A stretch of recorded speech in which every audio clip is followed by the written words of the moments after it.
Welcome to my channel. In this video, I want us to look at the back page opinion article written by an employee of Bola Ahmed Tinubu, Sam Omatseye. I want us to look at that article he wrote, in which he titled Obi-tuary. And it is a very sensitive article in the sense that it's an article that shows the desperation of Tinubu and his men to pull down peterobi, but they are not going to succeed because Nigerians could read between the lines on where they are coming from. Tinubu is desperate, and he is the person that is making this election to look actually very dangerous in terms of the dimension and division that the campaign is turning to. It is Tinubu, the presidential candidate of the All Progressive Congress, that has made religion a major issue in this election. It is Tinubu and his men that has made ethnicity a major factor in this election. It is Tinubu and his men that are heating up the polity with the choices they are making in terms of this coming presidential election. Now, Sam Omatseye wrote an article that he titled Obi-tuary against a living person and put the picture of Mr. Peterobi on the same page. And the newspaper house allowed it to go. It means it has the sanction and approval of Bola Ahmed Tinubu. He is the owner of that paper. So it means it has his solid approval. Because if it is not so, I do not see the reason why such a thing could pass for an editorial material that should be allowed for the public. If not that Mr. Peterobi is a gentleman, it's a piece that is highly libellous.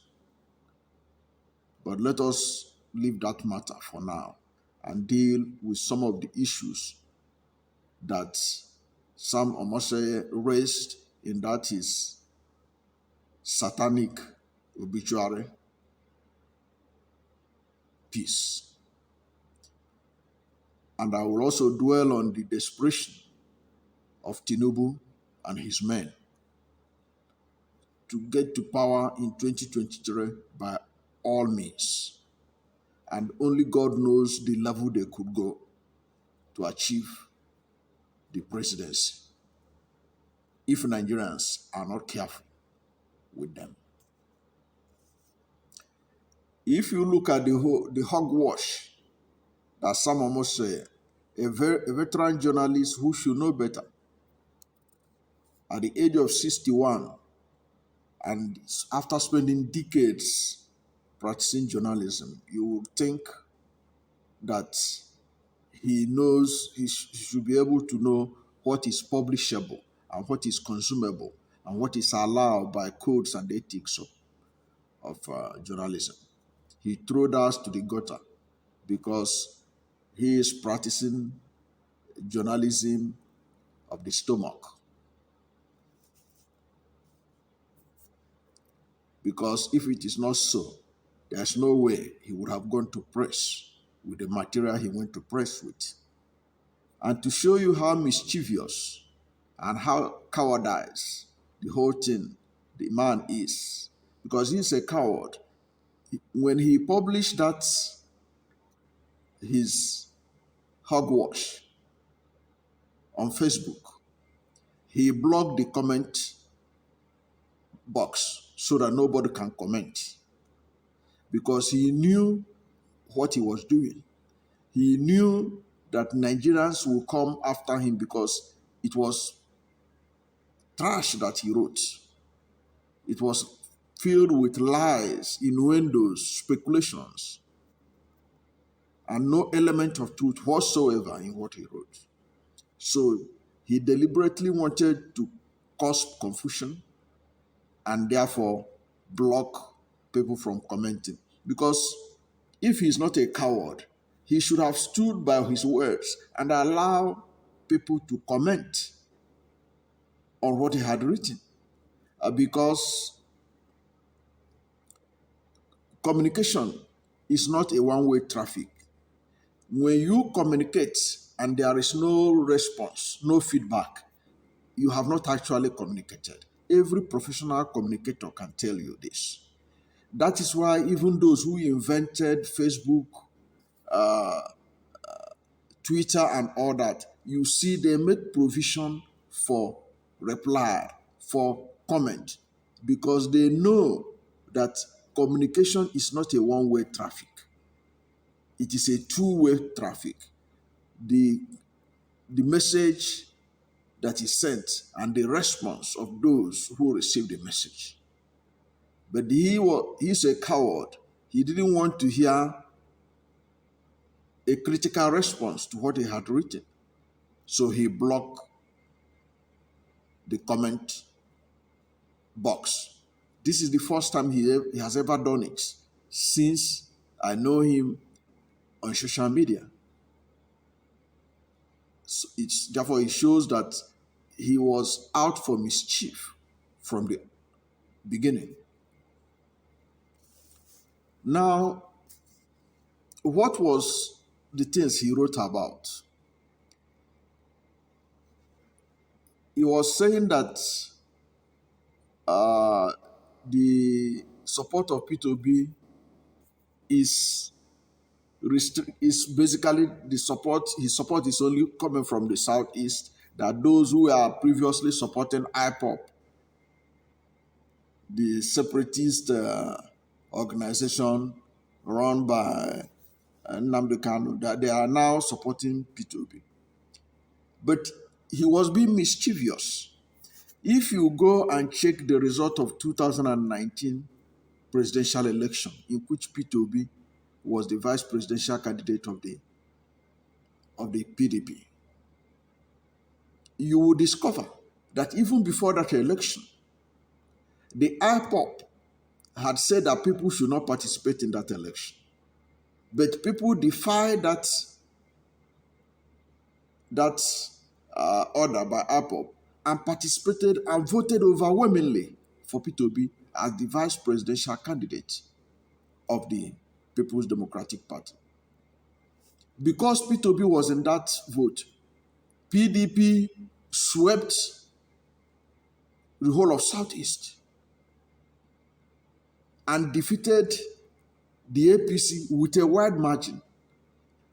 If you compare the vote that peterobi garnered in that election and the abysmal performance of the presidential candidate of the party in his own zone, Northeast, you realize that Peter Obi is a man that is widely loved in the Southeast and has absolutely nothing to do with Nnamdi Kanu. peterobi is loved, and it is based on his performance in Anambra State. which has been the yardstick that other governorship aspirants, other governors in Southeast are being measured. So it is therefore life from the pit of hell to think that the support that peterobi is enjoying is because Nnamdi Kanu is in detention. Therefore, the supporters of Nnamdi Kanu have no choice, nobody to support again. They have to support. It is not true. P2B has overwhelming support in the Southeast in 2019 presidential election result. You can go and look at it. Any Nigerian can go and look at it. It is in public domain. Okay? Now, another angle you can look at it is this. You are saying that Southeast is supporting P2B. If they did not support P2B, this same Omatseye would have been among those who would say, look, P2B is in the race. Even Southeast people, his own people, they cannot support him. Southeast, they can never speak with one voice. Now they are supporting him. It becomes a problem to you. You say they have abandoned Biafra. Who told you that the whole of Southeast are going for Biafra? Who told you that? Have you conducted a referendum to know that? Some must say. Are we to say because Yoruba nation is being agitated by some people, therefore every Yoruba person is supporting Yoruba nation? This is totally uncalled for. It is an agenda for ethnic profiling to be part of the issues in this election, instead of addressing the core issue of telling us why his candidate, Bola Ahmed Tinubu, is better than any other candidate. So it is totally out of place to assume that P2B's support is because Nnamdi Kanu is in detention. It's absolute rubbish. That somebody who calls himself chairman of an editorial board of a national newspaper could think so myopically is the reason why virtually every aspect of Nigerian life is being looked at with suspicion because of the kind of characters that preside over them. People, you would think that by the level of their education that they should know better. They end up disappointed, turning out to be ethnic irredentists. Funny enough, Sam Omatseye is an Ishekiri. He's not even a Yoruba. But I understand that the wife of Bola Ahmed Tinubu is Ishekiri. So maybe he felt that he has to defend his in-law.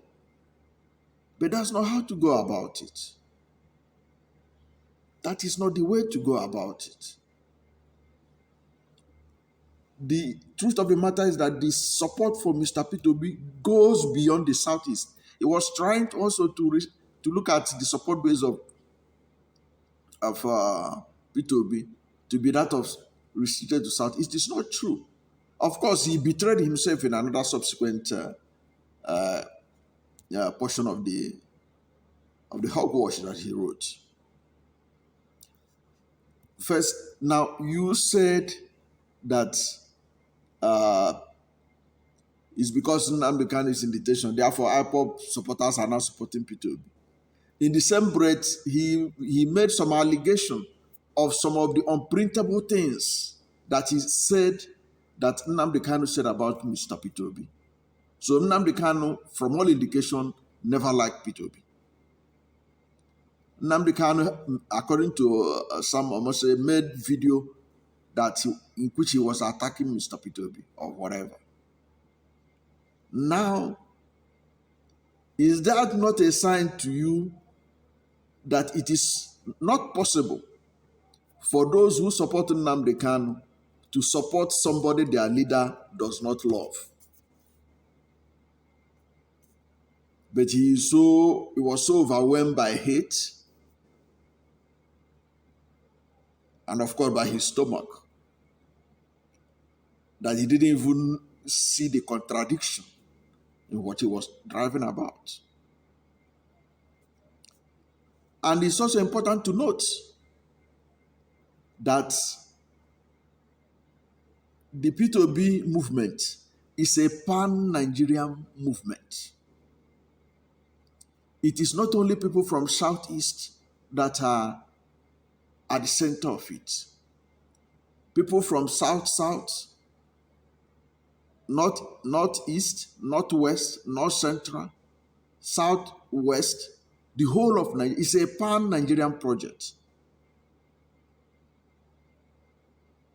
There was a video that, an interview that was granted by Pastor Yinka Yusuf, I hope I got his name right, where he said that the movement, peterobi movement, is beyond peterobi.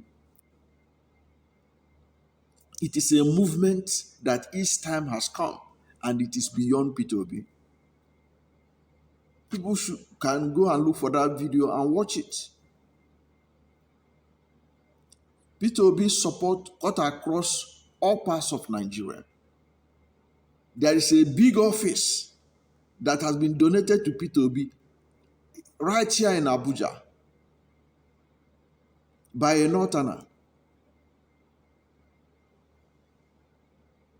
Because the peterobi project is a Nigerian project, it's a pan-Nigerian project.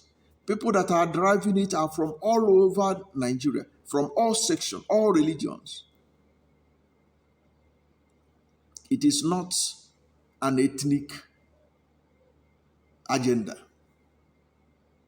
It is not an ethnic movement. It is a pan-Nigerian movement. That is why it is sweeping away anybody that stands on its way, like every other revolution. And you can see how mischievous Sam Omatseye was. After he posted something on social media in which he knew ab initio that is going to generate a lot of controversy, because of it, he blocked the comment box, the comment section.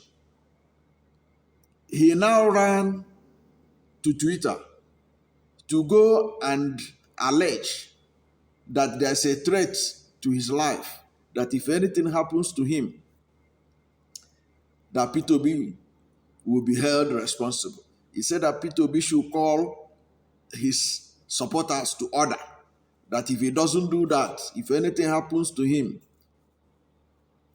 you can see a man who lit a fire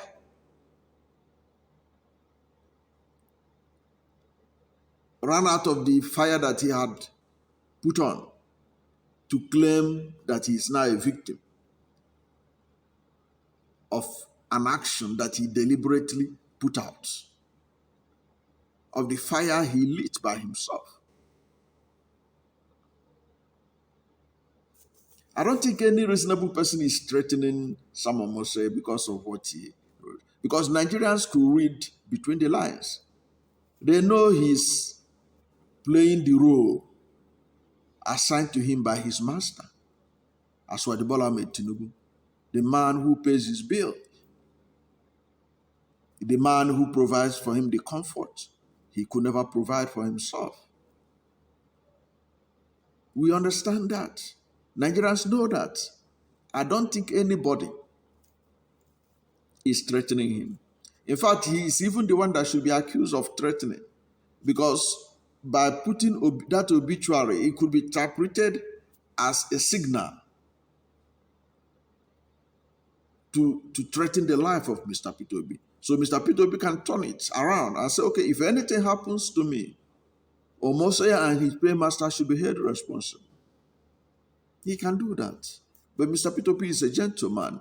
He's not cut out for that kind of behavior. So you can see a situation where somebody deliberately want to cause mischief and then run out after causing the mischief to begin to act as a victim. It's unfortunate, but that is something that Nigerians should guard against. For every opinion that you read on newspaper, for every political analysis you're listening to, be careful what you are allowing yourself to consume, because a whole lot of people are out to cause mischief out of desperation for power. Now, before I go further and discuss the some of the desperate moves that have been made by Tinubu and his men that could cause real problem in this election if it is not contained. If you have not yet subscribed to my channel, please subscribe to my channel. Hit the subscription button, hit the notification bell. When you subscribe to my channel, anytime I have a new video, you'll be among the first to know. God bless you. Now, I did say that there's a kind of desperation in Bola Ahmed Tinubu and his men to make sure that they get to power in 2023. And they have removed all gloves and they are ready to do anything, apparently. They are ready to lie, they are ready to deceive, and only God knows what they can do to anyone who stand in their way to achieving their aim. Now, I did say earlier on at the beginning that it was Bola Ahmed Tinubu that brought religion at the center of this 2023 presidential election. I'm not the person saying this. The northern Christian leaders, led by former Secretary to the federal government, Babashi Lawal, said this after the Northern Christian Leaders Summit of the APC. He said it, that Tinubu is responsible for turning this election into election that is being hinged now on religion. That religion is a major issue in this election is because of Bola Ahmed Tinubu. His refusal to toe the line of others by ensuring that his ticket is balanced with a Northern Christian.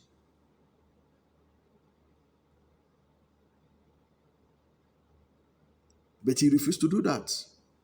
He went for a Muslim ticket because of his desperation. It was the same desperation that made him to promise Northern Muslim leaders, governors, former governors, that they should not support Yemi Osinbajo, who they hitherto were supporting because they were hoping to be vice president to Osinbajo, and told them that he was going to offer them Muslim tickets. That is how desperate he is to be president. They did not stop there. If you recall, months before the APC primaries, Tinubu and his men started circulating opinion articles, writing that Yemi Osinbajo is a Christian fundamentalist, that he is a Muslim hater, that in his law chamber, that he never employed any Muslim. But it was all lies. Later, some people came out to show that they were Muslims and they worked in his chamber. They also circulated in the media that Yemi Osinbajo, in his office of the vice president, is predominantly Christian, that he doesn't have any Muslim working under him. But it was all lies from the pit of hell. This issue forced Osinbajo to publish the names of those working in his office. And it turned out that even Osinbajo did not even have a say in who many of those who are working in his office, because many of the people seconded to his office were actually employed as in the office of the president. So it was just, they were all employed in the office of the president. So some of those that were employed, both Muslims, Christians, were sort of posted to his office. That was how desperate these guys are, that Osinbajo was forced to publish the list of workers.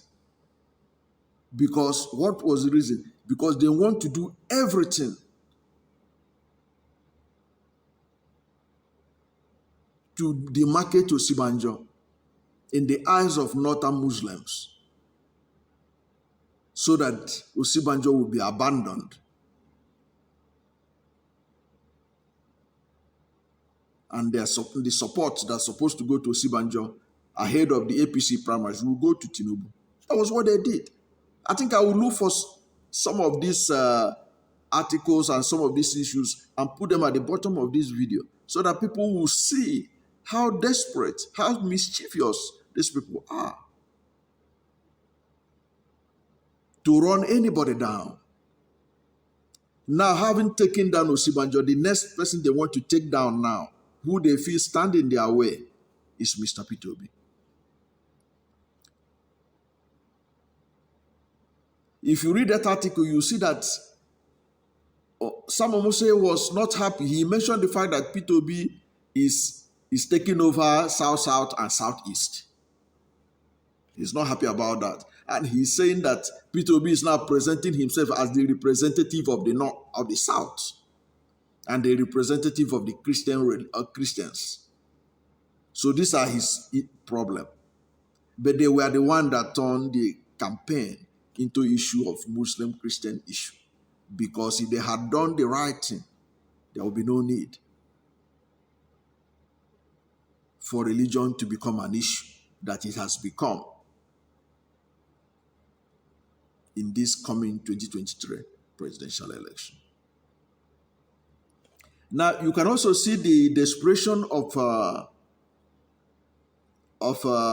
Tinubu and his men in the statement by the governor of Lagos State, Sanwo-Olu, saying that Yorubas should prioritize Bola Ahmed Tinubu presidential aspiration, and that they should see it as a Yoruba project and not leave it as a Tinubu presidential project. That is how desperate they are. There are so many things they are doing that indicate that they are desperate. There are already reports everywhere in the media of how INEC registration centers were disrupted and people chased out from registering because in their thinking, those people may not likely vote for Bola Ahmed Tinubu. So the best thing is to disenfranchise them. That is how desperate they are. And only God knows what they are planning ahead of the 2023 election, the things they will do. Because already they know that this election that will be conducted under the 2022 Electoral Act has made it very difficult for them to rig election and compromise the electoral process the way they normally do it in Lagos and other parts of the country. This election all things being equal, in which most of the activities are going to be electronic, is an election that is going to retire a lot of godfathers who believe in capturing power in a mafioso style. But before we get there, Nigerians should be careful and watch these people closely because they are too desperate. They can do anything to get the presidency, but they don't have the power to determine the final outcome. The power is in the hands of Nigerians, who will determine the next president of Nigeria. Thank you for watching this video. And please, if you have not yet subscribed to my channel, subscribe to my channel. Hit the subscription button, hit the notification bell. When you subscribe to my channel, anytime I have a new video, you'll be among the first to know. God bless you.